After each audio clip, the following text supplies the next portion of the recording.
Hello, and welcome to the Novellisten English channel. Hi, everyone. Really glad to be here for this one. Yeah, we are taking a deep dive today into a world that is honestly just claustrophobic and terrifying, but deeply fascinating at the same time. Oh, absolutely. We're stepping into the really bleak, oppressive universe of George Orwell's 1984.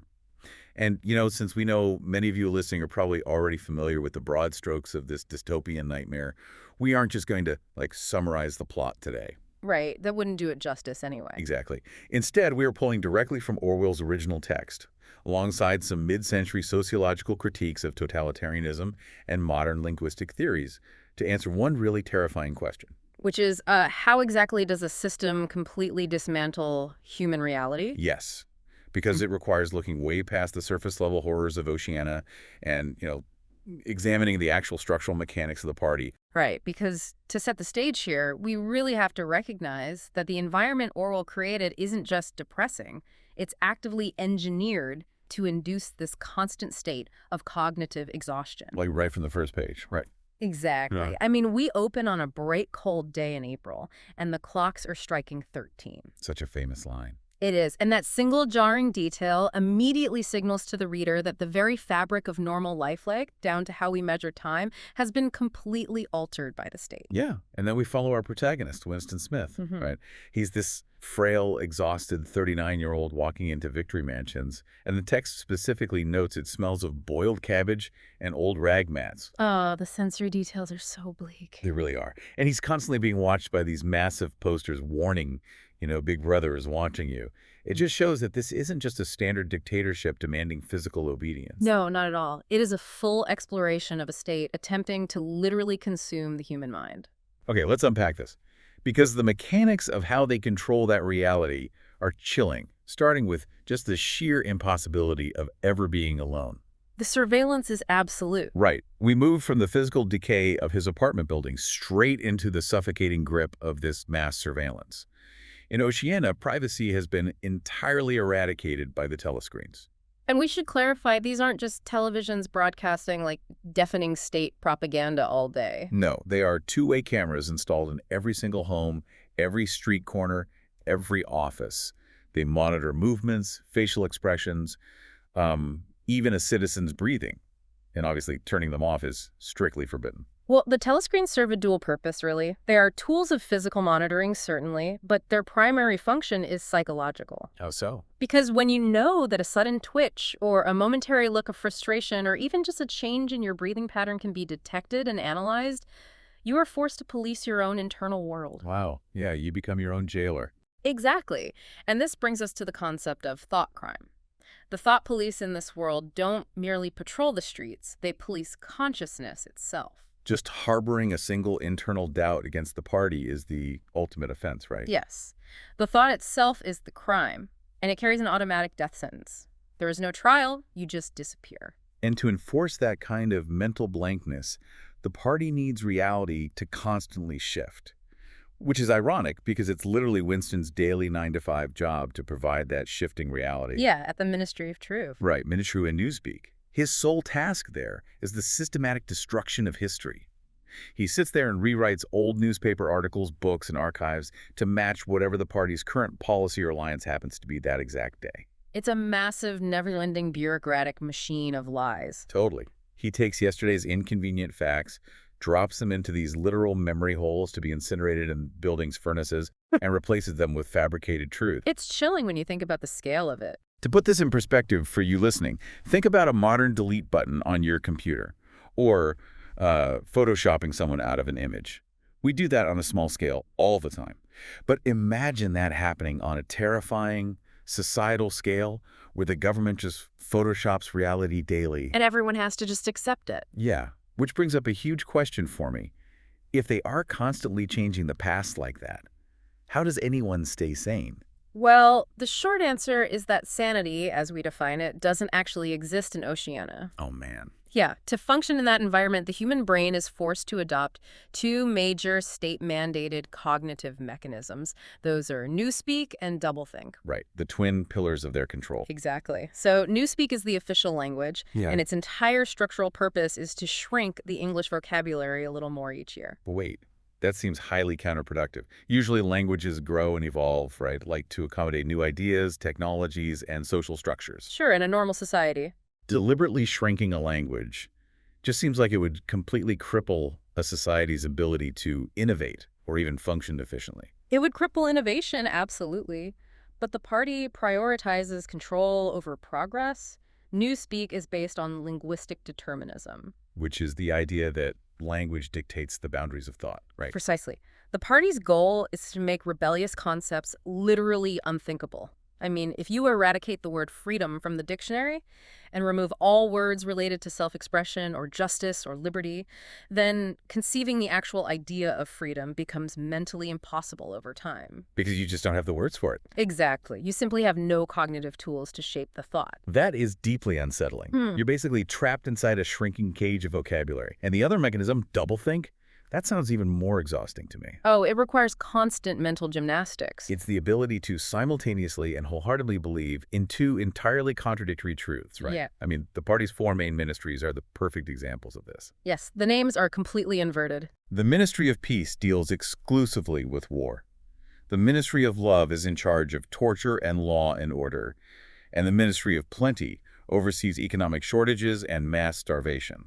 What's fascinating here is how the party's fundamental slogan perfectly encapsulates this entire strategy. You know the one. Who controls the past controls the future. Who controls the present controls the past. Exactly. Doublethink weaponizes cognitive dissonance. You most consciously know you are fabricating a lie, like Winston doing his job at the Ministry of Truth, while genuinely believing it is the absolute truth at the exact same time. It hurts my brain just thinking about it. It's meant to. If you control the records today, you rewrite history. If you rewrite history, you justify whatever you were doing tomorrow. Right, and the psychological toll of that exact mental gymnastics is what drives Winston toward this, biological drive to rebel. It has to leak out somewhere. And it starts incredibly small, in this tiny blind spot in his apartment. It's just a sliver of space out of the telescreen's line of sight. The one place he thinks he's unobserved. Yeah. So he takes this blank diary with thick yellowed pages that he bought from an antique shop in the Prole district, the working class district. And he uses an old-fashioned ink pen. Which is a relic in itself. Exactly. And just the act of writing repeatedly, down with Big Brother, that carries a death sentence.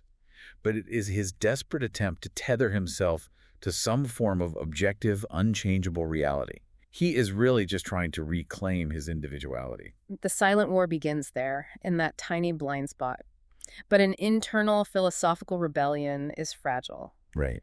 It needs a catalyst to move from the internal to the external, to transition from abstract thought to physical action, and that catalyst arrives in the form of Julia. The dark-haired girl from the fiction department. That's her. Initially, Winston absolutely loathes her. I mean, she wears the scarlet sash of the Junior Anti-Sex League tightly around her waist, so she's projecting this image of a fanatical party loyalist. He even fantasizes about violence against her because she represents everything he hates about the party. Yeah, he's convinced she's an agent of the thought police tailing him. But then, on a totally ordinary workday, they're walking down a corridor, she stumbles, and when he bends down to help her up, she secretly slips a small folded piece of paper into his hand. And he expects a death warrant. Or a summons, yeah. But instead, he opens it and it just reads, "I love you." That note shatters the isolation the party has so carefully constructed around him. 3 little words. But in Oceania, those 3 words are a massive political crime. The state demands that all passion, all loyalty, and all emotional energy be directed exclusively toward Big Brother. So marriage is just a soulless duty to produce soldiers, basically. Exactly. Any emotional or physical connection between 2 individuals forms a private loyalty, and that is a direct threat to the party's absolute monopoly on human devotion. Here's where it gets really interesting, though. Because the ways Winston and Julia approach this treason are so wildly different. Oh, completely different paradigms. Right. Like Winston finally manages to meet Julia in this rural, wooded area far from the telescreens. A place he actually recognizes from his dreams as the Golden Country. A beautiful scene. But as their intense affair begins, I can't help but notice that Julia's approach to rebellion feels much more, grounded. Winston is obsessed with the mechanics of the party. He wants this grand historical awakening. He's looking at the vast masses of the proles, hoping for a grand ideological revolution. He wants to overthrow the system intellectually. Yeah. But Julia doesn't seem to care about the erased truths of the past at all. No, she falls asleep when he reads to her. Julia's rebellion is incredibly practical and immediate. She just wants to live. She undermines the system by seeking out forbidden sensory pleasures. She procures real coffee on the black market, real chocolate, makeup, and perfume. Oh, the real chocolate, yeah. Right, so where Winston rebels conceptually, Julia rebels physically. The party uses sensory deprivation and artificial scarcity to keep the populace docile and focused on the state. So by just wearing makeup, she's fighting back. By finding joy in the taste of real chocolate or the scent of perfume, Julia is striking a direct blow against that mechanism of control. She is fighting to live as a human being in the present moment, guided by her own desires rather than these grand political theories. And to carve out a space for those desires, they obviously need a sanctuary. So Winston takes this massive risk and rents a hidden room above Mr. Charrington's antique shop back in the Pearl District. The room without a telescreen. Supposedly, yeah. It's got a large bed, an old clock, and this beautiful glass paperweight that really becomes a structural metaphor for their closed, fragile little ecosystem. A tiny bubble of the past. Exactly. And Winston explicitly states that their intimacy is not just love, it is a political act. It is a literal blow struck against the party. They are trying to build a micro-reality entirely outside the party's control. That room represents a desperate attempt to reconstruct a normal human life. But Winston possesses this tragic self-awareness. He always knows it won't last. He knows this micro-reality is completely fleeting. He constantly refers to himself and Julia as already being dead. Right. We are the dead. And this fatalism, this desperation for their inevitable destruction to mean something larger, is exactly what makes them vulnerable to the illusion of organized resistance. They are actively looking for something bigger to connect to. Which leads them straight into a trap. It leads them to O'Brien, this inter-party member Winston, has been secretly watching for years, thinking he's secretly on their side. Winston just projects his own hopes onto O'Brien. He really does. O'Brien uses this clever pretext offering Winston a new edition of the Newspeak Dictionary to invite him over to his very luxurious inter-party apartment. And the moment they get there, O'Brien does the unthinkable. With the push of a button, he just turns off his telescreen. Something party members are never supposed to do. Right. And that single action gives Winston this extraordinary yet entirely false sense of safety. In that safety, they confess their hatred for Big Brother. They lay all their cards on the table. O'Brien accepts them into the Brotherhood, this secret resistance supposedly founded by Emmanuel Goldstein, and he gives Winston the forbidden book, The Theory and Practice of Oligarchical Collectivism. And the introduction of Goldstein's book serves as the true sociological core of the deep dive here. It explains so much. It pauses the narrative to lay bare the dark underlying mechanics of Oceania. It explains that the endless global war between Oceania, Eurasia, and Eastasia is entirely fabricated in its purpose. Oh, wait, meaning they aren't really trying to defeat each other. Exactly. The war is not meant to be won. It is explicitly designed to constantly destroy the resources produced by society. But wait, destroying your own society's resources to keep people poor, that seems completely counterintuitive. I mean, if Oceania is actually engaged in a global conflict against two other massive superpowers, deliberately suppressing your own economy and starving your population would just make the nation incredibly weak and vulnerable to actual conquest. You'd think so, yes. How does that make any strategic sense? Well, it makes perfect sense when you realize the war is a closed internal system, not a genuine external threat. Oh, right. The three superstates are evenly matched and have this unspoken agreement to maintain the stalemate. Because if a society produces a surplus of goods, the general population becomes comfortable and they get educated. And educated people ask questions. Exactly. Once they are comfortable and educated, they have the bandwidth to start thinking for themselves and questioning the hierarchy. So the war is basically just a giant furnace for resources. Precisely. By keeping the world in a state of perpetual, unwinnable war, the party ensures that all excess resources are funneled into military production and subsequently blown up or destroyed. This keeps the public in a constant state of artificial poverty, fear, and total reliance on the state. Wow. It deciphers the terrifying logic behind slogans like war is peace. The war acts as a stabilizing force for the ruling class. Okay, so Winston is reading this detailed sociological breakdown in the secret room, and he's finally understanding the how. He knows how the economic and social machine operates now. But he still has one question left. Right. He still doesn't know why.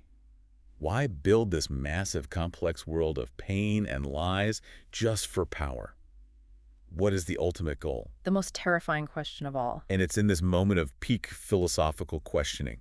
He's looking out the window at this prole woman singing while she's hanging up laundry, and he turns to Julia and says, "We are the dead, but the future is theirs." And Julia absent-mindedly echoes him, saying, "We are the dead." And then this chilling, metallic, unfamiliar voice echoes from directly inside the room, saying, "You are the dead." The trap springs. The voice is coming from behind that old painting of St. Clement's Church on the wall. There's a hidden telescreen there the entire time. The irony of their safe haven. Every single second they spend in that room, every whisper, every embrace, every reading of the forbidden book, they were being monitored. And the physical violence happens instantly. It's a brutal scene. Black uniformed thought police smash through the windows. They grab the glass paperweight, that fragile symbol of their micro-reality we talked about, and just shatter it against the hearthstone. Julia is punched in the stomach and dragged away. But the truly staggering devastation here isn't the physical raid itself. No, not at all. The physical raid is merely the punctuation mark on the psychological betrayal. Because the man who walks through the door to oversee their arrest is Mr. Charrington. The antique shop owner. The very same. The affectionate, slightly hunched old man who rented them the room now stands with a straight posture, a cold face, and an authoritative voice. Mr. Charrington has been a thought police agent from the very first day. It's an absolute psychological collapse for Winston. He realizes there was never any escape, not even for a single second. The rebellion wasn't a secret. It was a carefully curated environment the state allowed him to enter so they could study him. Like a rat in a maze. Exactly. Every moment of supposed freedom was actually part of this flawless mathematical game the system was playing on them. And then he's taken away to the place where there is no darkness, which is the Ministry of Love. The most feared place in Oceania. These are the windowless dungeons where the lights never ever turn off. And the final, darkest phase of the story begins, which is the systematic deconstruction of Winston's mind. And this is where we get the ultimate shock. Yes. Waiting for him there is O'Brien. He isn't a rebel. He isn't part of the Brotherhood. He is a completely loyal inter-party member who has been cultivating Winston's rebellion for years, and he is going to personally direct the torture. O'Brien acts as the architect of Winston's destruction here. And during this inconceivable physical and psychological torture, O'Brien finally answers Winston's lingering why question. The reason for all this suffering. He explains that the party doesn't want to create martyrs. Previous totalitarian regimes, like the Inquisition or the Soviets, they failed because they killed their enemies in a state of rebellion, which immortalized their cause. They made them heroes. Right. The party doesn't just want to kill its enemies, it wants to completely reshape them. O'Brien reveals that the party seeks power entirely and solely for the sake of power. Not for wealth, not for luxury, not for some utopian vision, just the pure, unadulterated ability to inflict pain and humiliate others. Yeah, and O'Brien summarizes this horrifying philosophy with, honestly, one of the most chilling lines in literature. He says, "If you want a picture of the future, imagine a boot stamping on a human face forever." It's a terrifying image. And then we just watch Winston's mind get systematically dismantled.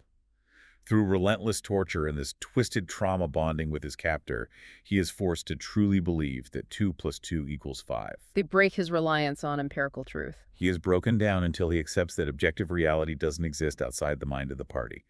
Physically, he becomes a rotting shell, toothless, hairless, starved.